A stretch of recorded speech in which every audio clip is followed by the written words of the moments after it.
Good morning, everyone. Kris here with Inspired Energy, and joining me this morning, Hartwell. Good morning, Hartwell.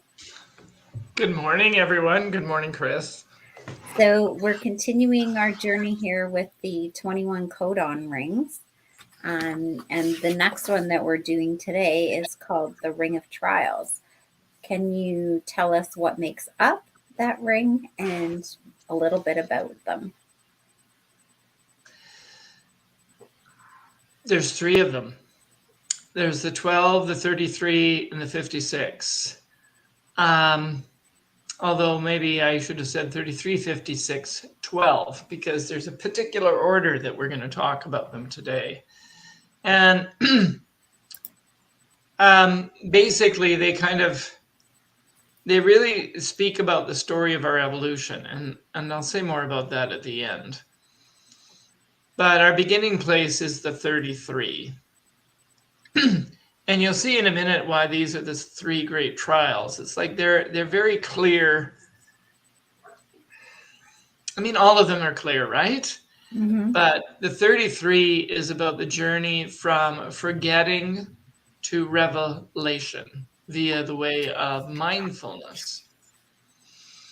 So, what is forgetting? If you've studied any of the Vedic literature, we talk about sanskaras.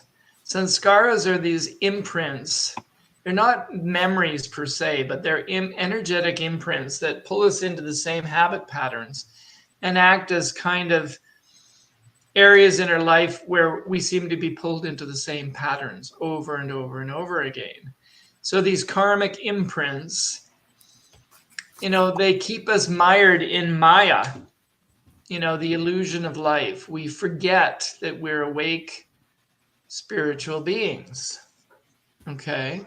And so forgetting is one of the great things that we have to overcome. It makes us repeat patterns over and over. We get codependent. We feel like we're stuck in a movie like Groundhog Day, living the same thing over and over.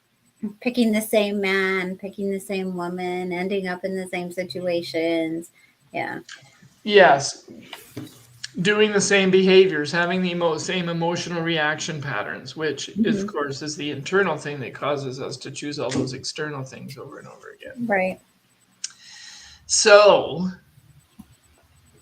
it keeps us trapped in this matrix. The keeps us trapped in hell. People talk about going to hell after you die. Well, most people are in hell already. And the hell is because we've forgotten. And so mindfulness, being the gift, is when we start to remember, when we start to catch ourselves in the patterns. Mm-hmm. And, really, it is the pain of our lives that has the potential to wake us up and have us be start to be willing to remember. And okay, don't fall asleep in this relationship. Don't fall asleep in this interaction. Don't fall asleep. Yeah, that's where the growth is, right? Is through the pain and the discomfort. When you actually look at it, then you can grow. Yes. And then we begin a process that you could call, purifying ourselves, going through purgatory. When we start to wake up, that's when we start to shed all of the patterns, shed the sanskaras. Mm-hmm. And at the highest level, revelation is about being washed clean, like the metaphor of the floods in the Bible, to have it be kind of, all the secrets be revealed and having, the landscape completely refreshed. Mm-hmm. So that's the 33, and probably you can see why it is so fundamental. Mm-hmm. Well, that's what the question we all say is, who are we? Because we forget when we come in, right? We forget the being that we are. So, that's the all-time question that people ask themselves, right? Who am I? Why am I here? Yeah. And, and mindfulness, the flavor of mindfulness has very much a kind of a Buddhist flavor, it's from one of the primary teachings of the spiritual paths. Mm-hmm. Now, the next one, 56, is about the journey from distraction to intoxication via the way of enrichment. And all of these amino acids are linked to the throat. They're all gates of the throat from a human design perspective. And there is no amino acid related to these things. Another thing that we want to talk about as we go through this is that at the very beginning of the journey, we started with gene key 41 because that was the start codon in human genetics. This is where geneticists have noticed, okay, this signals the beginning of a new piece of information. Now, these three represent the stop codons. They represent what brings everything to a stop, a close, a termination. And so they have a special, that gives them a sort of unique place within these 64 gene keys as well. So if we look at the shadow of the 56, it's distraction. And distraction is the second trial. You could say the first trial is forgetting, the second trial is distraction. Where we're trapped in the illusion that we are individual, and we are trapped by the power and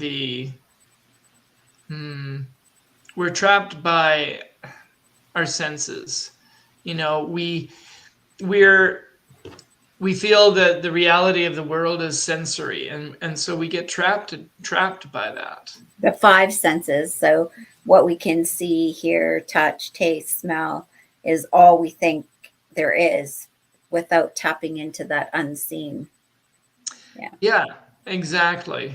And this just, and we are constantly distracted by the things that we see and the things that we hear, and by our phones and by the smells, and this traps us in a victim orientation to world, orientation to the world. Like, even some of you who are observant may have noticed is why is Hartwell seeming distracted when we first entered on the call? Well, my phone had beeped a second before, and I need to clear that. It's like, no, did I need to clear that? Not at all. So our addictions, and our desire to feed our senses makes us feel like we have no choice. It makes us feel like we can't get away from the world. And, we can be distracted in two ways.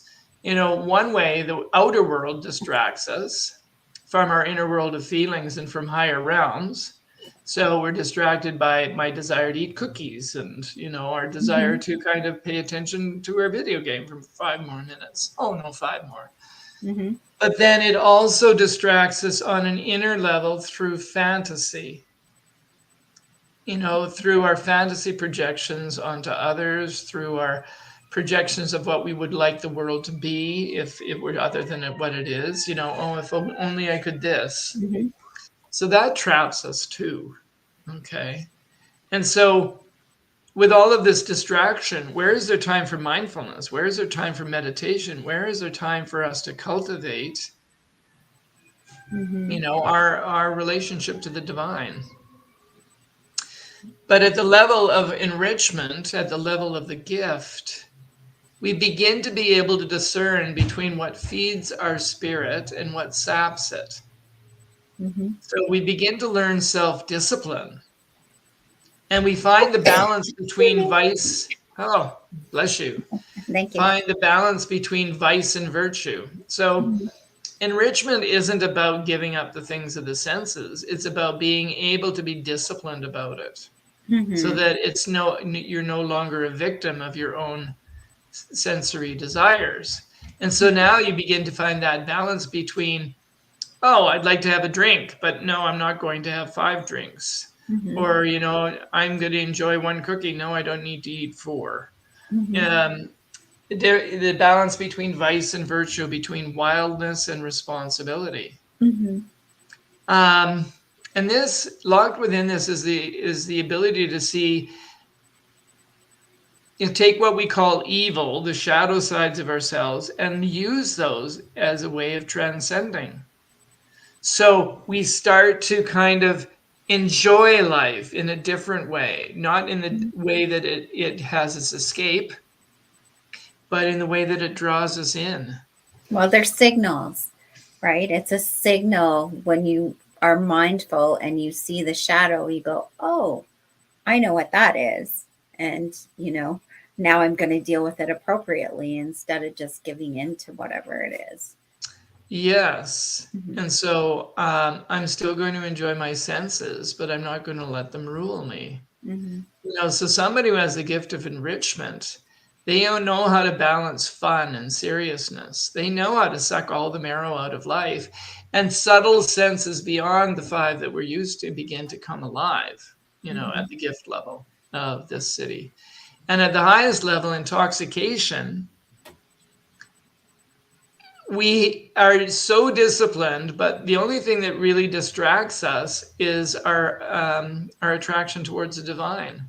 That becomes that becomes the thing that really excites us.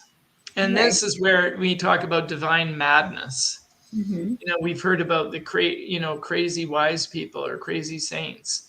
This Mm-hmm. is where they're, you know, just as at the lower levels where we were trapped through distraction and addiction, Mm-hmm. this city is very contagious. And so at this level, the laughter of a saint, causes the whole room to erupt into laughter. You're invited into this intoxication of being in the presence of the divine. Right. So pretty nice stuff. I like the next one. Purity. Well, I like a pure heart, how it starts. A pure heart, the Yes. journey from vanity to purity via the way of discrimination. So I love the thought of the pure heart, you know? Yeah. Yeah. Mm-hmm. It's very sweet. Mm-hmm. And so, as you just said, this is the journey from vanity to Mm-hmm. purity. And we have to go through the way of discrimination to get there. Mm-hmm. Um, Vanity is very sneaky. It's not showy. It's very internal. It's the love of one's own uniqueness. It's kind of the narcissistic side of ourselves. I'm in love with my specialness. I'm in love with my uniqueness. Um, and at the shadow level, driven by fear, that is a kind of an annoying, an irritating or off-putting sort of narcissism. Mm-hmm. But and it's very tricky because you can be a spiritual seeker and have this inner sort of, oh, I'm so good because I'm a spiritual seeker, you Mm-hmm. know, which is very common for all of us, and especially the kind of people, that we are drawn to Clair-i-tea into this Mm-hmm. show.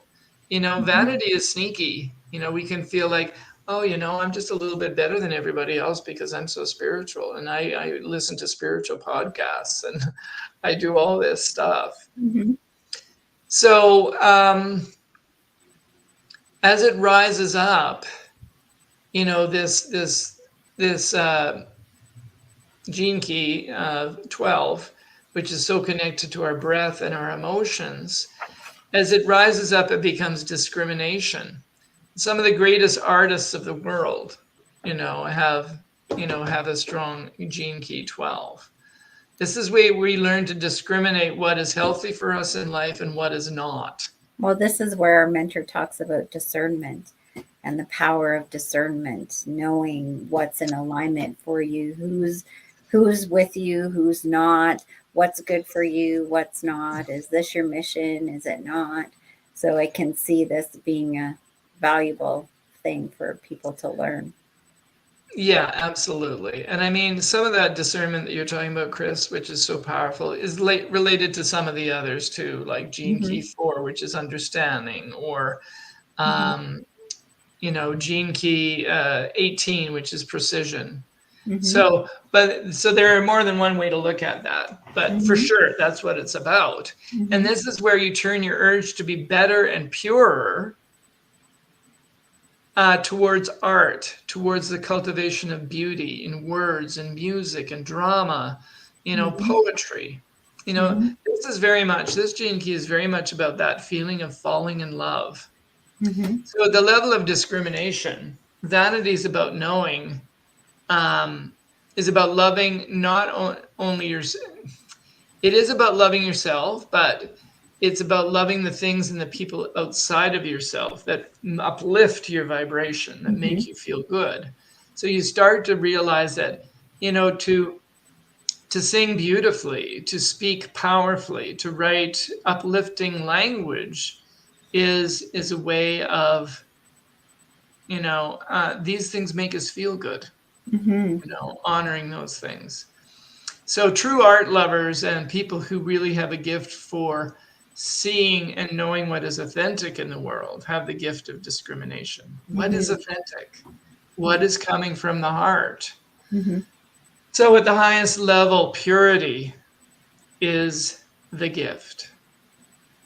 And this really is the third trial. It is the sneakiest, and it can follow us all the way to the very top. Lots of gurus might fall prey to the inner vanity, which causes them to, act out in ways that are not useful. So at the highest level, this is about where God falls in love with us. It's about purity of the heart. It's about falling in love with the beloved, the divine, the design, God, however you want to put it. The Sufis talk about falling in love with the beloved. Yeah, I think the beloved is even mentioned in the Bible and other different sacred texts, right? Yeah. So, wonderful. How do you want to wrap up the Ring of Trials then?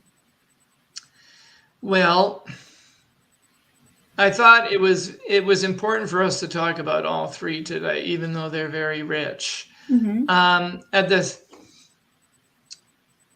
So first of all, in a sense, for any of us, we have to, at some point, we're looking for the arousal of the hero or heroine inside of us, that inner being that becomes ready to face these mythical trials, to remember and be mindful, to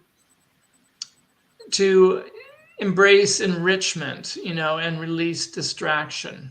And in doing that, one of the reasons these are called the stop codons is because they seal or close up the places where we leak energy. So when we're distracted, when we forget, when we are vain, these things rob us of the energy that we could, use to put towards love and oneness and towards our own spiritual understandings. The other thing to point out here too is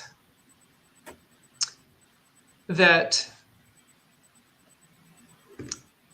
this is kind of a ring within a ring. So gate gene key 12, which is purity, is a secret ring within the ring of trials, and it's called the ring of secrets.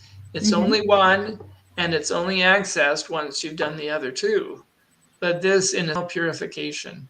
And, to the great saints, the ancients always saw the greatest initiation as the throat initiation.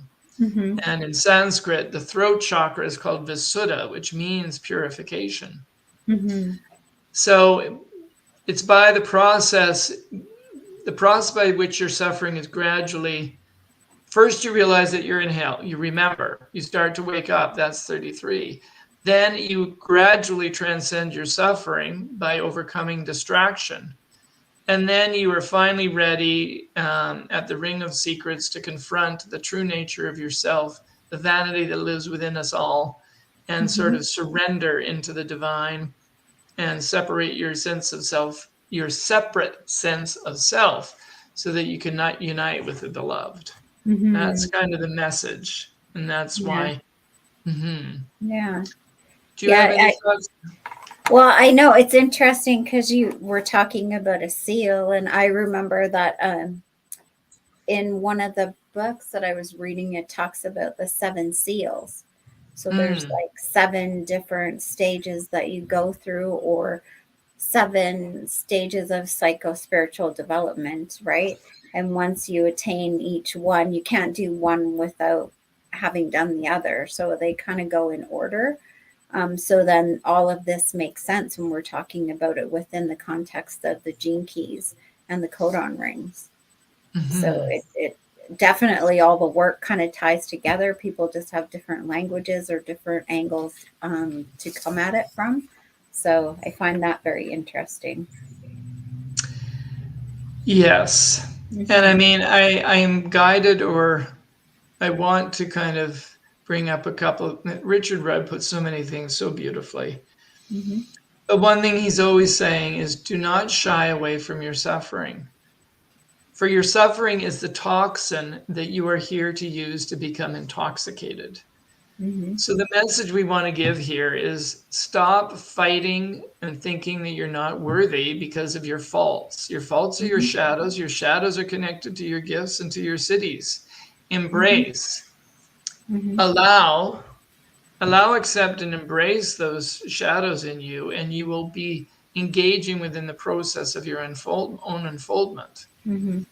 The shadow is the seed, the gift is the flower, and the city is the fruit. So that might be another way to kind of see what the shadow, gift, and city level are. Yeah, exactly. I know what we're going to be tackling next week. No, I don't. Or, I mean, I do, but I don't have it in my mind right now to tell you. So I guess it'll be a surprise for everybody next week. So with that, we're going to wrap up today. We went a little over. Hope it was fine with all of you. But with that, we'll say God bless. Have a magical day. And if you want any readings or you need more information about your own charts, we're always here at Clair-i-tea to help you.